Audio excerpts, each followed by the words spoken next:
Hej allihopa! Mår ni bra? Jag mår bra. Men han mår inte bra.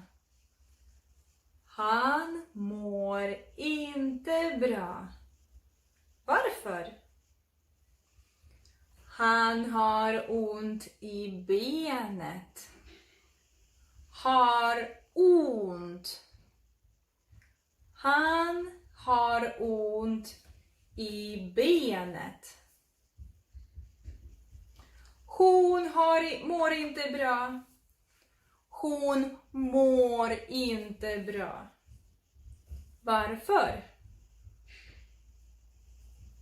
Hon har ont i axeln.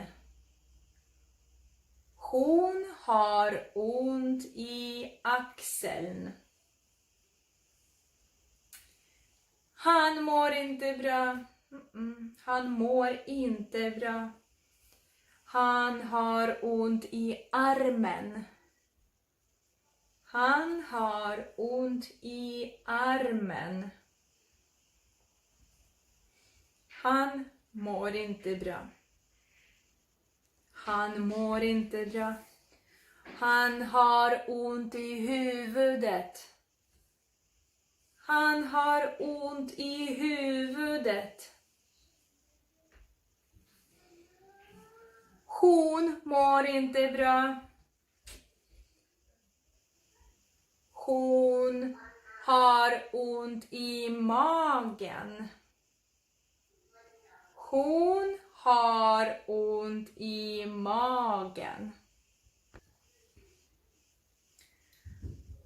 Han mår inte bra.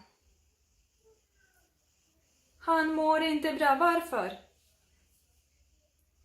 Han har ont i foten. Han har ont i foten. Hon mår inte bra.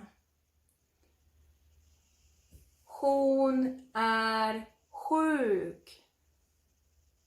Hon är sjuk. Hon har feber. Hon har feber. Hon hostar. Hon hostar. Hon är sjuk. Hon är sjuk. Han mår inte bra. Han är sjuk. Han är sjuk. Han har ont i halsen. Han har ont i halsen. Han är sjuk. Hon är snuvig. Hon är snuvig. Hon är förkyld.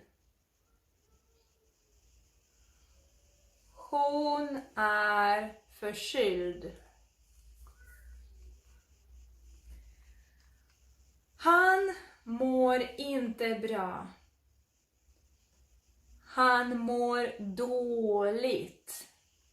Inte bra, dåligt. Han mår dåligt.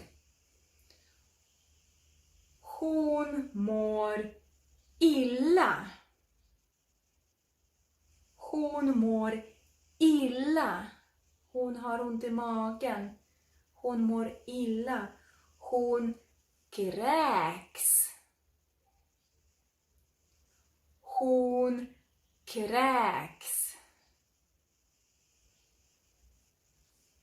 Han är frisk. Han mår bra. Han är frisk. Han har inte ont. Han är glad. Och jag är glad. Och du är glad, eller hur? Tack för idag. Vi ses i nästa video. Ha det bra. Hej då!